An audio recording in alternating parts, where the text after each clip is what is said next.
Baik ibu-ibu yang dimuliakan oleh Allah, hari ini nasta'inu billah, kita memohon pertolongan kepada Allah Subhanahu wa taala. Kita akan belajar kisah dari istri-istri Nabi kita Muhammad sallallahu alaihi wasallam, dan mereka adalah ummahatul mukminin, ibu untuk orang-orang beriman. Tidaklah wanita-wanita tersebut mendampingi Rasulullah sallallahu alaihi wasallam kecuali karena mereka memiliki banyak kelebihan, sehingga Allah Subhanahu wa taala pilihkan di dalam kehidupan mereka bersanding dengan Rasulullah sallallahu alaihi wasallam. Dan hari ini kita akan belajar tentang kisah istri beliau, yaitu Ummu Habibah. Ibu-ibu yang dimuliakan oleh Allah, Ummu Habibah ini adalah kunyah. Sebagaimana kita tahu, kunyah itu bukan nama asli, ya, tapi nama panggilan. Jadi Ummu Habibah punya seorang anak namanya Habibah, sehingga dipanggilnya Ummu. Ya, Ummu Habibah. Beliau nama aslinya adalah Romlah. Ya, ibu-ibu kalau tahu ada temannya namanya Romlah, berarti ketahuilah bahwa namanya sama dengan namanya istri Rasulullah sallallahu alaihi wasallam. Kan biasanya kita yang paling terkenal istrinya Rasulullah itu Ibunda Aisyah, ya. Oh, tahu itu istrinya Kanjeng Nabi. Terus Ibunda Khadijah, oh iya tahu. Tapi Romlah ini kadang kita tahu, kadang enggak, ya. Jadi nama istrinya Rasulullah SAW adalah, di antara nama istri beliau adalah Romlah. Putri siapa Romlah? Putrinya Abu Sufyan. Ada yang kenal ibu-ibu siapa Abu Sufyan? Siapa kira-kira Abu Sufyan? Dulunya sebelum masuk Islam, Abu Sufyan ini siapa kira-kira? Betul, saudara sepersusuan. Dan beliau punya apa tuh? Punya jabatan apa di Mekah waktu itu? Ada yang tahu? Kenapa, Bu? Masya Allah, bangsawan. Masya Allah. Jadi beliau, Abu Sufyan, ini memiliki jabatan, di antara jabatan yang beliau miliki adalah pemimpinnya orang-orang Quraisy. Jadi orang-orang Quraisy dulu kalau dengar namanya Abu Sufyan, mereka itu Masya Allah segannya luar biasa. Biasanya Abu Sufyan kalau berdagang, Bu, di bawah komandonya Abu Sufyan, di belakangnya itu bukan hanya puluhan unta, tapi ratusan unta. Ya, beliau orang yang pandai untuk memimpin, ya, baik itu dalam perdagangan maupun memimpin masyarakatnya. Beliau orang terpandang, sampai-sampai ketika beliau tahu bahwa Nabi kita Muhammad sallallahu alaihi wasallam diutus menjadi seorang nabi, beliau juga termasuk orang yang tidak suka dengan dakwah yang dibawa oleh Nabi kita Muhammad sallallahu alaihi wasallam. Subhanallah. Jadi Abu Sufyan tuh awalnya, Bu, sebelum masuk Islam, beliau sangat-sangat membenci orang-orang beriman, ya, membenci kaum muslimin, membenci Nabi kita Muhammad sallallahu alaihi wasallam. Dan beliau juga termasuk orang yang subhanallah menyiksa dari kalangan kaum muslimin, yang mana ketika itu di awal-awal dakwah Rasulullah sallallahu alaihi wasallam di kota Mekah, kaum muslimin belum memiliki kekuatan, dan yang menyiksa di antaranya adalah Abu Sufyan, ya, sehingga Abu Sufyan itu benar-benar orang yang terpandang di kalangan masyarakatnya, bangsawan, dan juga beliau pandai memimpin. Saya mau tanya, kalau zaman sekarang, Bu, ada orang nih sekampung itu orang paling kaya, ya, paling kaya Pak Lurah. Kira-kira masyarakat situ kalau mau ke rumahnya Pak Lurah ini, sudah paling kaya Pak Lurah lagi, kira-kira segen apa mboten, Bu? Segene banget. Ya, Pak Lurahnya ngendika napa, wonten dawuh napa Pak Lurah? Begitu ya biasanya, ya. Nurut, ya, karena melihat Pak Lurahnya orang terpandang. Ya, begitulah masyarakat Mekah. Apa yang dikatakan oleh Abu Sufyan, mereka ikut. Jadi Abu Sufyan ini memiliki sebuah hal yang memang luar biasa di kota Mekah waktu itu. Subhanallah, Bu.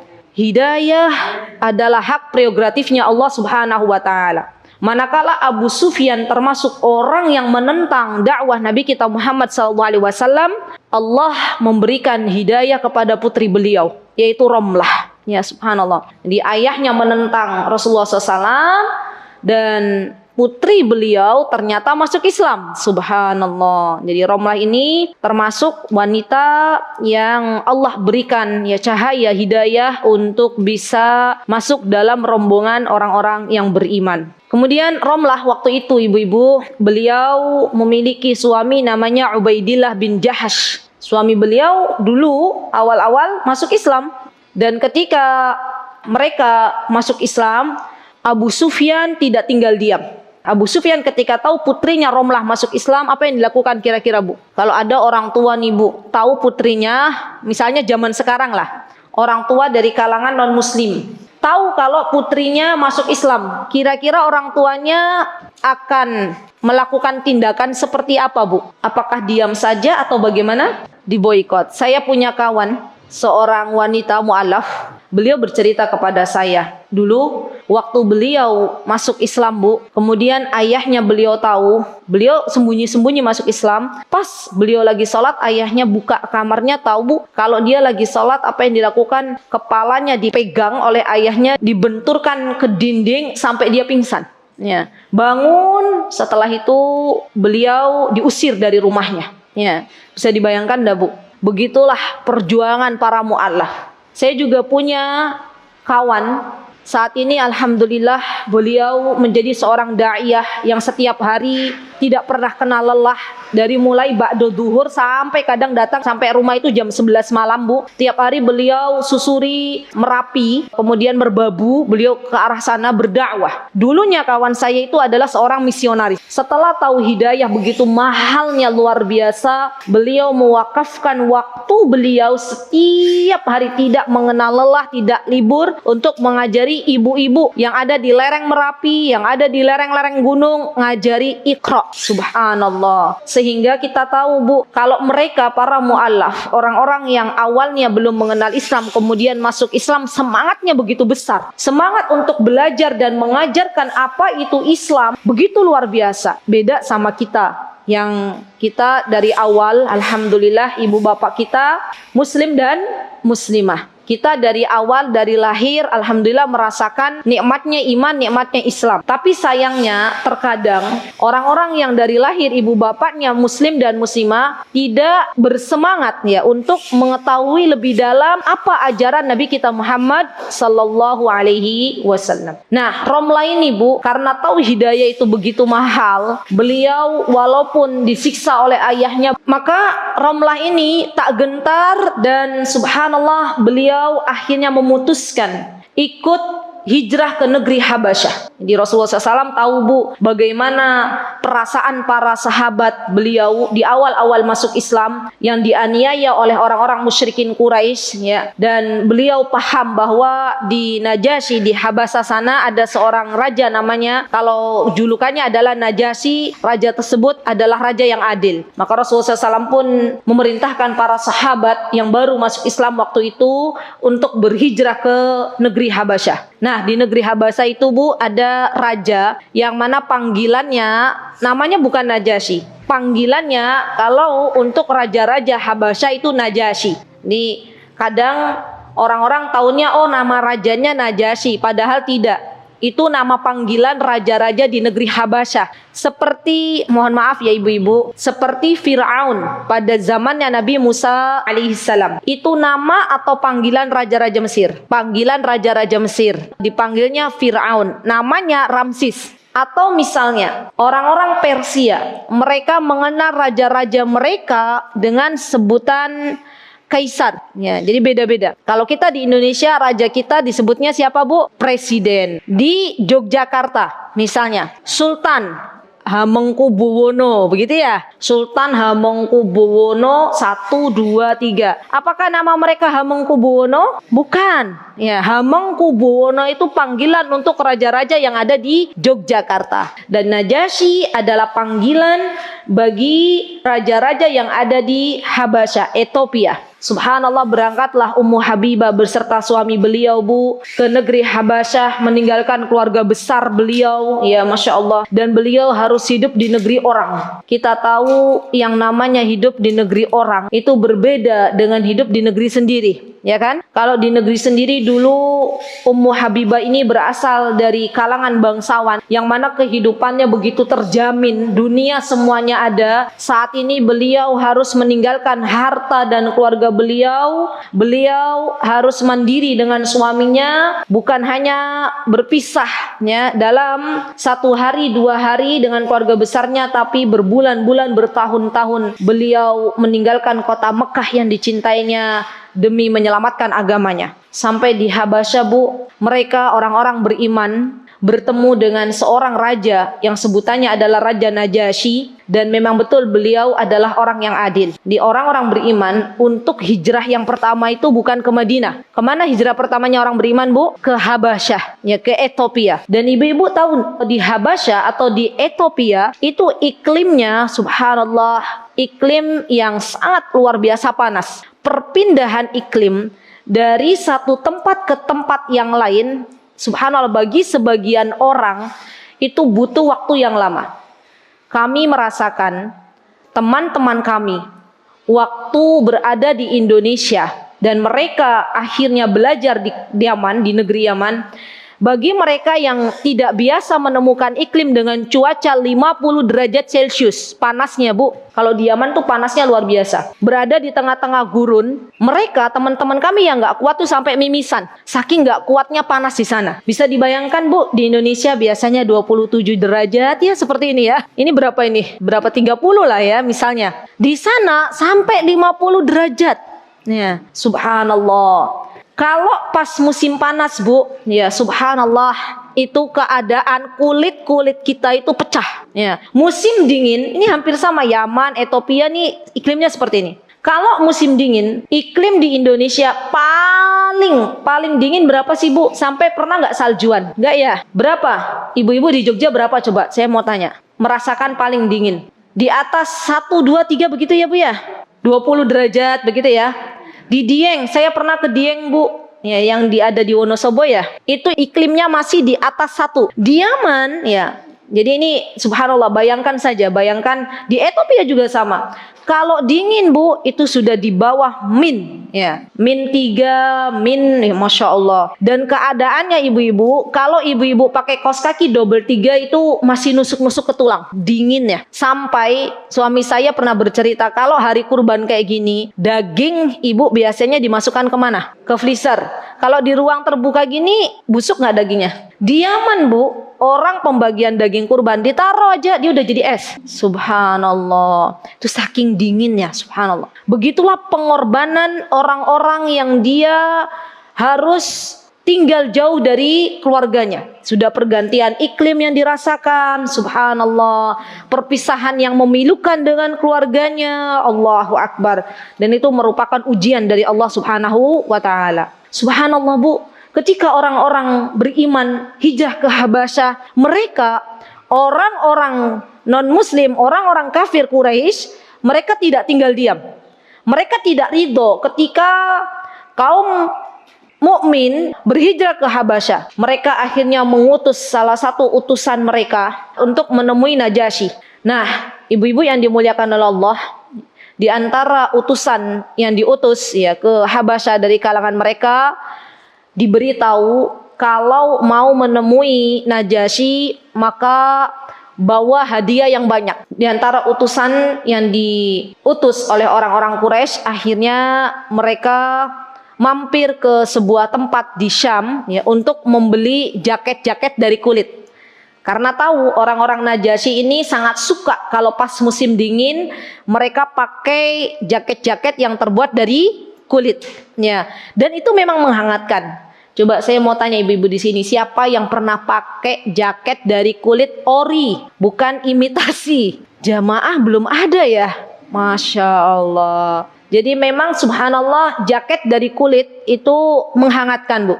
Saya belum pernah punya, hanya saya pernah waktu itu punya kawan di Yaman. Dia punya jaket dari kulit kambing ya. Dan beliau bilang, nih Ummu Yasir kalau mau pakai gitu ya. Masya Allah memang hangat, beda dengan kulit-kulit imitasi. Nah, pasukan atau utusan dari orang-orang Quraisy akhirnya membeli banyak sekali jaket-jaket kulit yang akan diserahkan kepada Najasyi ya. Bahkan mereka membawa hadiah berupa emas ya dan perak yang akan mereka berikan kepada Najasyi. Sesampainya di Najasyi, Bu, mereka berikan hadiah ini kepada Najasyi dan mulai mereka merayu kepada Najasyi. Ya, wahai raja, kata mereka, orang-orang Mekah yang ada di tempatmu ini adalah orang-orang yang keluar dari negerinya. Mereka adalah orang-orang yang memisahkan diri dari keluarganya. Mereka adalah orang-orang yang berbuat kejahatan. Jadi berusaha nih utusan-utusan yang diutus oleh orang Quraisy memfitnah kaum muslimin. Subhanallah Bu, Raja Najasyi yang dikenal dengan keadilannya, kira-kira menurut ibu-ibu, beliau langsung mengiyakan utusan dari orang-orang Mekah ya dengan mengatakan, ya wis, monggo dibawalah keluarga kalian, orang-orang Mekah silakan dibawa, atau bagaimana sikap beliau ketika itu? Beliau kira-kira berkata apa Bu? Kata beliau, ya Masya Allah, saya tidak bisa langsung memberikan kepada kalian ya orang-orang Mekah untuk dibawa pulang kembali, tapi saya harus benar-benar mendengar apa yang dikatakan oleh wakil dari orang-orang beriman. Jadi Raja Najasyi memang adil Bu. Beliau tidak hanya mendengar dari satu pihak, tapi beliau juga ingin mendengar berita dari kalangan orang-orang beriman. Waktu itu yang menjadi salah satu wakil jubir, tahu jubir Bu? Juru bicara dari kalangan orang-orang beriman adalah Ja'far. Ya, Ja'far ini pamannya Nabi kita Muhammad sallallahu alaihi wasallam. Ya. Beliau berkata apa? Ja'far bin Abi Thalib, bukan Abdul Muthalib ya. Sebentar. Ja'far bin Abi Thalib atau Abdul Muthalib? Ja'far sepupunya Ali bin Abi Thalib. Baik, berarti sepupu. Ja'far berkata kepada Najasyi, kata beliau, wahai raja, ketahuilah, dulu kami waktu di Mekah hidup dalam keadaan jahiliyah. Dulu kami waktu di Mekah itu diperbolehkan yang namanya saling merampok. Dulu waktu kami di Mekah itu diperbolehkan, na'udzubillah summa na'udzubillah Bu, waktu zaman jahiliyah dulu apa yang terjadi? Orang kalau ganteng, kalau laki-laki itu punya fisik yang luar biasa, maka biasanya para suami membolehkan istri mereka untuk, ya mohon maaf nih, untuk ya berhubungan suami istri dengan laki-laki yang ganteng ini. Tujuannya apa? Agar mendapatkan gennya. Itu di masa jahiliyah. Kemudian Ja'far mengatakan, dulu di tempat kami di Mekah itu orang-orang di sana diperbolehkan untuk minum khamr, ya, saling mabuk, dan orang-orang di kota Mekah dulu kami itu terbiasa untuk menyembah berhala-berhala yang ada di sekitar Ka'bah. Kemudian datanglah seorang rasul, utusan Allah Subhanahu wa taala yaitu Muhammad. Beliau menyuruh kita untuk menyambungkan tali kekerabatan. Beliau menyuruh kita, kata Ja'far, untuk meninggalkan berhala-berhala. Beliau menyuruh kepada akhlak yang baik. Beliau menghormati kaum wanita. Beliau mengajarkan kami dengan banyak hal yang bermanfaat untuk dunia dan akhirat kami. Subhanallah Bu, ketika itu Najasyi benar-benar terenyuh dengan perkataan Ja'far. Dan beliau langsung mengatakan subhanallah kepada utusan yang dikirim oleh orang-orang Quraisy, untuk saat ini saya tidak bisa memberikan rombongan orang-orang kaum beriman yang ada di sini kepadamu. Subhanallah, akhirnya Bu, utusan yang dari orang-orang Quraisy pulang dengan tangan hampa. Padahal hadiah sudah diberikan. Hikmah yang bisa kita ambil kira-kira apa Bu dari peristiwa ini? Apa hikmahnya? Sesuatu yang tidak Allah izinkan, sesuatu yang tidak Allah takdirkan, maka tidak akan terjadi. Dan ketahuilah, jikalau Allah sudah memberikan sebuah keputusan, maka tidak ada satupun dari hambanya yang berhak menghalangi. Ya. Jadi perkiraan orang-orang Quraisy itu dengan membawa hadiah yang sangat banyak kepada Najasyi, perkiraan mereka Najasyi akan memberikan rombongan orang-orang Mekah kepada utusan ini. Tapi Allah belum mengizinkan orang-orang Mekah dikembalikan ke Mekah dan tetap berada di Habasyah. Insyaallah. Orang-orang beriman Bu, akhirnya mereka tinggal di Habasyah, dan waktu itu suaminya Ummu Habibah, ya, Ubaidillah bin Jahash, di detik-detik kehidupannya beliau murtad. Dan subhanallah, inilah hidayah.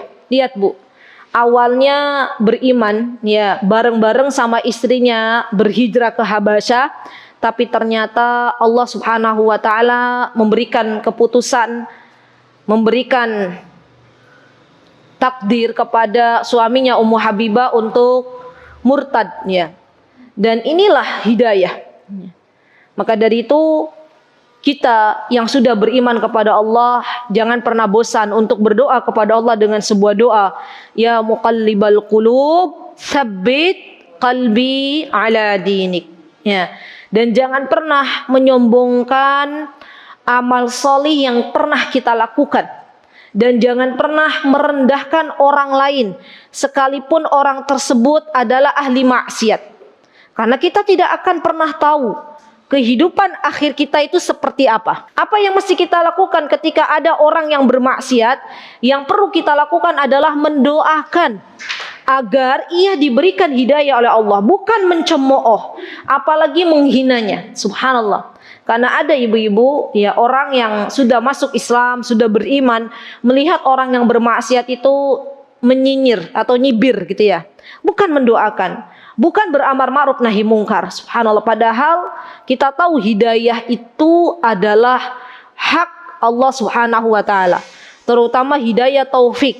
Karena hidayah itu dibagi menjadi dua, ada hidayah irsyad, ada hidayah taufik. Yang bisa kita lakukan menunjukkan orang-orang kepada kebaikan itu namanya hidayah irsyad, ya.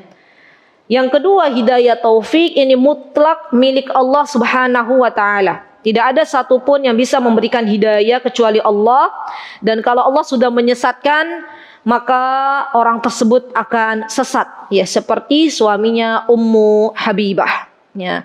Subhanallah, beliau, Bu, bisa dibayangkan enggak, berada di negeri yang sangat jauh, ternyata beliau harus menerima keputusan Allah Subhanahu wa taala, yaitu berpisah dengan suami tercintanya. Kaidah yang mesti kita ketahui apabila, ini mudah-mudahan bisa dimengerti oleh ibu-ibu semuanya, apabila ada seorang wanita muslimah, dia memiliki pasangan, ya, pasangannya tersebut bukan orang muslim dan nekat untuk menikah, atau misalnya seperti Ummu Habibah dan Ubaidillah ini masih terus melangsungkan pernikahan pada suaminya sudah murtad, dihitung di hadapan Allah Subhanahu wa taala sebagai sebuah perzinahan. Ya, subhanallah. Subhanallah, Bu, saya sedih ya ketika pernah mendengar seorang ibu yang dia nangis, ya, karena putrinya tersebut kuliah di luar negeri. Jadi saya pernah dapat curhatan seorang ibu. Waktu itu beliau tidak pernah berpikir, kata beliau, ya, ketika putrinya itu belajar di luar negeri, studi di luar negeri, karena memang kakak-kakaknya yang laki-laki juga dulu begitu. Beliau nggak sampai pernah terbayangkan dalam pikiran beliau kalau putrinya itu kesemsem sama orang luar, orang non-muslim, ya, dan akhirnya melangsungkan pernikahan. Nih, Bu, lihat pelajaran yang sangat berharga. Hati-hati kalau kita akhirnya mengizinkan putri kita, ya, apalagi perempuan, ya, pergi ke luar negeri sendirian, studi di sana, ya, barangkali suatu hari ternyata dia terkena syubhat, ya, dan itu ada kenyataannya. Ada ibu yang curhat begitu, subhanallah. Beliau sedih, kata beliau, ya, apalagi setelah menikah akhirnya apa? Putrinya sudah berani menanggalkan jilbabnya, ya, perlahan-lahan. Dan di dalam Islam itu tidak diperbolehkan yang namanya wanita muslimah menikah dengan laki-laki non-muslim. Ya, ini kaidah, ya, Bu, ya.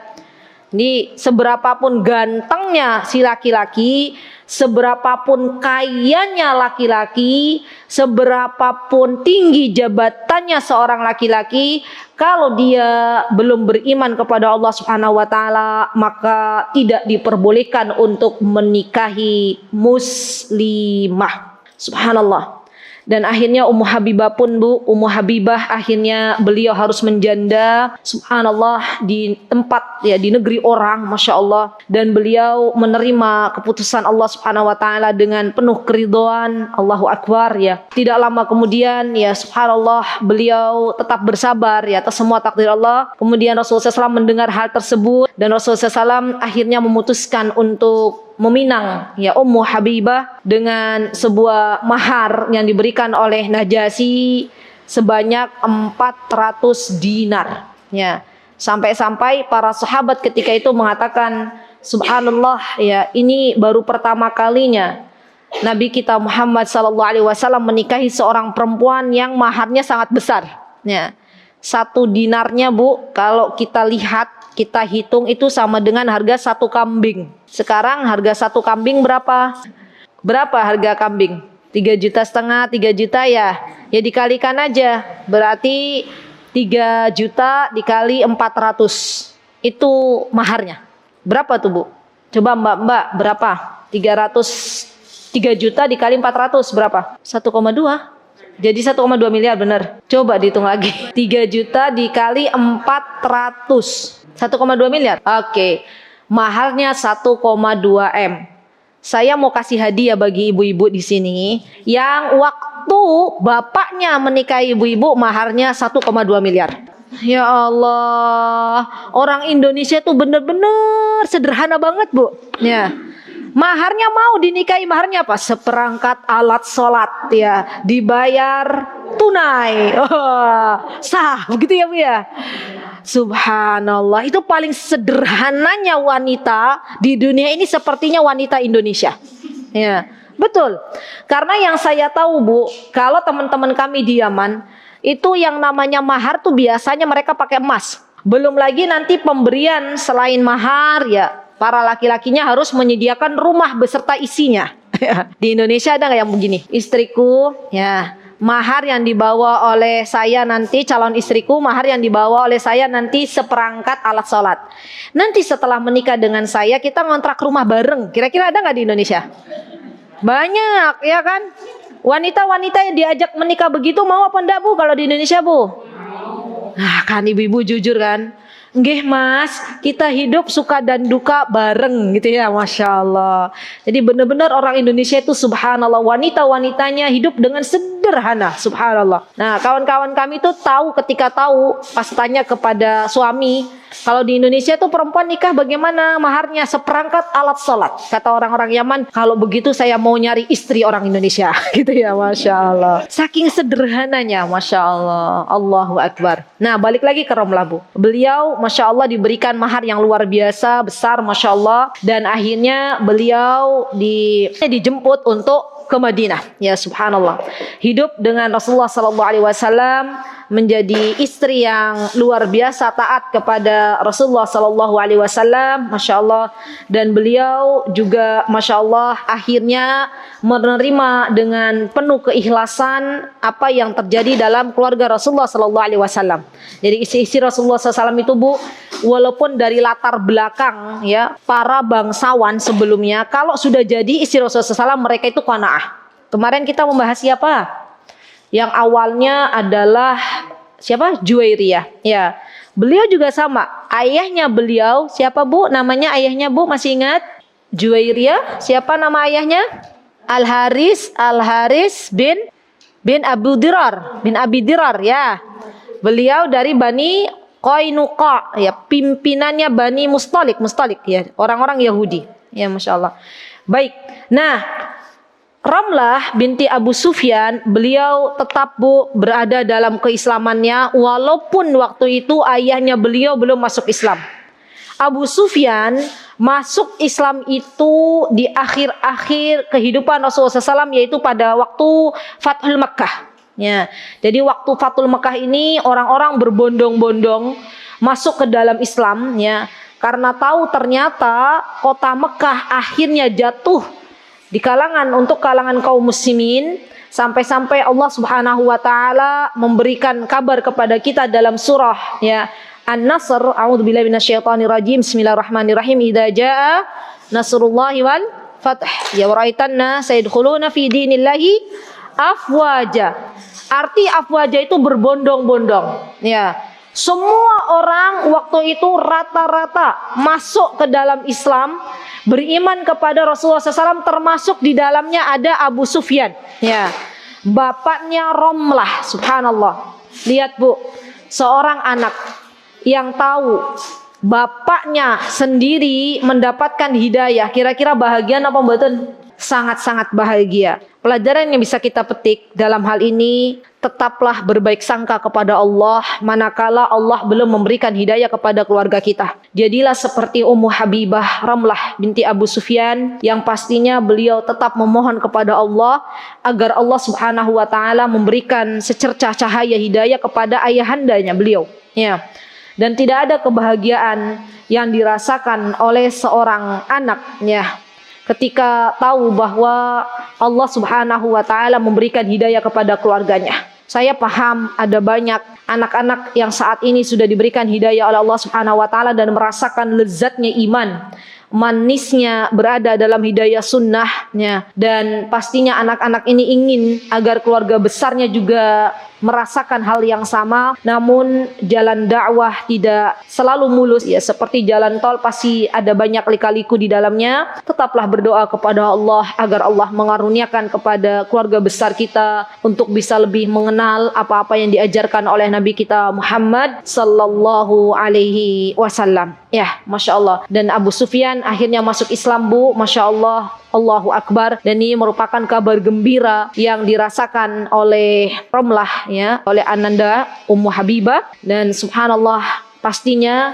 kalau ada seorang anak, ini kaidah ya Bu, dia memiliki orang tua yang meninggal dalam keadaan musyrik, dalam keadaan belum beriman kepada Allah, maka doanya anak tersebut tidak akan sampai. Bahkan tidak boleh mendoakan. Jadi siapapun orang tua yang meninggal dalam keadaan musyrik, dalam keadaan ya tidak beriman kepada Allah, maka dalam hal ini anaknya yang sudah masuk Islam tidak akan sampai doanya, bahkan tidak boleh mendoakan. Seperti Nabi Ibrahim alaihissalam, ya, Nabi Ibrahim ketika itu berusaha untuk mendoakan ayahanda beliau, namun ditegur oleh Allah Subhanahu wa taala. Dan bagi siapapun orang tua yang meninggal dalam keadaan beriman, dalam keadaan mengimani bahwa Allah Azza wa Jalla adalah Tuhannya, adalah Rabbnya, adalah sesembahannya, kemudian ia meninggal dunia, maka doa dari anak tercintanya akan sampai kepada orang tuanya, ya. Dan baktinya anak kepada orang tua itu tidak terputus hanya dengan wafatnya orang tua. Mari kita bersyukur kepada Allah manakala kita diberikan orang tua yang muslim, orang tua yang muslimah, karena disitulah doa-doa kita itu sampai kepada mereka. Dan mereka saat ini ibu-ibu, yang mereka harapkan adalah doa dari kita yang masih hidup. Rabbighfirli wali walidayya warhamhuma kama rabbayani shaghira. Teruslah menjadi anak yang berbakti kepada orang tua, karena ini merupakan perintah dari Allah Subhanahu wa taala sebagaimana yang diajarkan oleh Nabi kita Muhammad sallallahu alaihi wasallam. Dan Masya Allah tabarakar rahman, akhirnya ibu-ibu, ya, Romlah pun menjadi seorang istri yang salihah. Dan kita tahu semua istri Nabi kita Muhammad sallallahu alaihi wasallam, mereka adalah sosok-sosok para sahabiah yang benar-benar menjadi panutan untuk kita karena dedikasi mereka yang luar biasa. Patut kita contoh, ya, subhanallah, taatnya mereka kepada Rasulullah SAW, ya, qanaahnya mereka dengan tidak meminta jatah lebih kepada Rasulullah Sallallahu Alaihi Wasallam. Ya, Masya Allah, pastinya setelah Rasulullah Sallallahu Alaihi Wasallam meninggal pun mereka juga tidak menikah dengan salah satu sahabat, karena ini keistimewaan yang Allah berikan kepada Rasulullah SAW. Jadi semua istri Rasulullah SAW sepeninggal beliau tidak boleh dinikahi oleh para sahabat. Saya ingat Bu, dulu Syekh kami di Yaman tuh bikin sebuah kitab, ya, sebuah buku. Satu kitab judulnya Kekhususan Nabi kita Muhammad SAW. Bagus, ya, kitabnya, hanya sayang kitabnya belum diterbitkan secara umum. Saya ada di rumah, ya, seperti malzamah begitu, ya, Masya Allah. Dan di situ banyak sekali kekhususan yang memang Allah hanya berikan kepada Nabi kita Muhammad SAW. Di antaranya tadi, istri-istri beliau, di antaranya tidak boleh dinikahi oleh para sahabat sepeninggal beliau. Di antaranya juga Rasulullah SAW itu boleh menikahi lebih dari 4. Kalau orang beriman menikahnya berapa Bu? Cukup 4 saja, ya, 4 wanita. Boleh nggak lebih dari itu? Tidak boleh. Rasulullah boleh. Dan subhanallah ya, masih banyak sekali kekhususan yang memang hanya diberikan oleh Rasulullah SAW. Misalnya lagi Rasulullah SAW boleh ya untuk mengambil ghanimah. Ya, beda dengan Nabi Musa alaihissalam. Nabi Musa ghanimah yang diambilnya atau yang didapatkannya harus dibakar. Ya, monggo silahkan ibu-ibu kalau ada waktu beli bukunya versi Indonesia, mungkin ada walaupun itu bukan karangan Syekh kami. Insya Allah ada kekhususan yang Allah berikan kepada Nabi kita Muhammad sallallahu alaihi wasallam. Masya Allah, akhirnya Ummu Habibah pun Bu Romlah binti Abi Sufyan ini meninggal dunia pada tahun 44 Hijriah. Ya, di 44 yang meninggal duluan Rasulullah atau Ummu Habibah Bu? Kapan Rasulullah meninggal? Tahun 11 Hijriah. Rasulullah tuh meninggal tahun 11 Hijriah Bu. Ya diingat-ingat. Kalau Abu Hurairah masuk Islam 7 Hijriah, Rasulullah wafat tahun 11 Hijriah. Nah, Ummu Habibah ini wafat pada tahun 44 Hijriah. Ya, jadi menjanda setelah Rasulullah wafat berapa tahun coba Bu dihitung Bu? Subhanallah, 33 tahun beliau setia. Ya Masya Allah ya kan Bu, menjanda tetap beribadah kepada Allah. Dan kita tahu subhanallah para istri Rasulullah SAW itu sepeninggal Rasulullah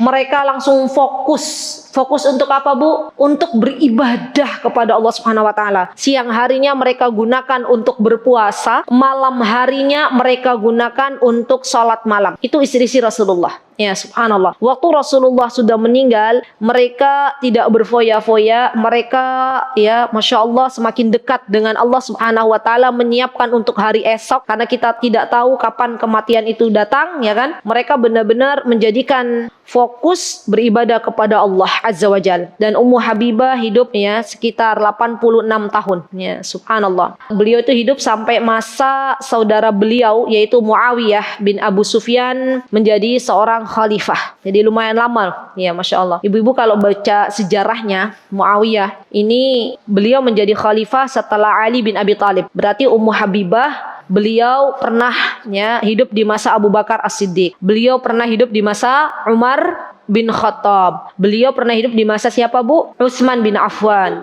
Beliau pernah hidup di masa siapa?